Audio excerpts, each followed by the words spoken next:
Gunni, þið bara, eftir að vera 3 mörkum yfir í hálfleik þá eiginlega bara kláraði þetta á fyrstu 10 mínútunum í seinni hálfleik. Já, svona fyrri hálfleikur var fínn en seinni hálfleikur var frábær og sérstaklega bara svona varnarlega. Við náðum að loka fyrir almennilega og markvarsla kom í kjölfarið og auðveld mörk og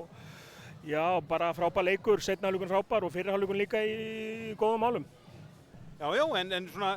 kom þér eitthvað á óvart hvað svona KM-inni gáfu eftir eða? Ég veit það ekki, við bara vorum góðir, jú, ég veit að átti ég að vona á kannski þetta er jafnari leikur en við bara vorum svona bara massífir og slökuðum ekkert á og gáum ekkert færa á okkur og hérna við náðum svona bara að gera þetta fagmannlega í seinni hálfleik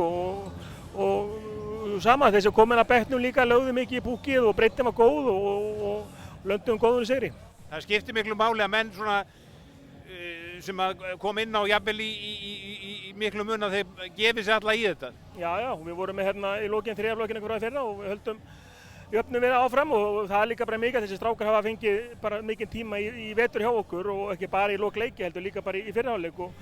þeir hafa bara hjálpað okkur mikið og við höfum mikla trú á þeim og vitum alveg hvað þeir geta en samanskapi vitum við líka alveg að það koma sveiflur hjá þeim og þeir þurfa smá þolinmæði og tíma en breytin var góð í dag og það skiptir miklu máli. Og hvernig svona líst þér á framhaldið?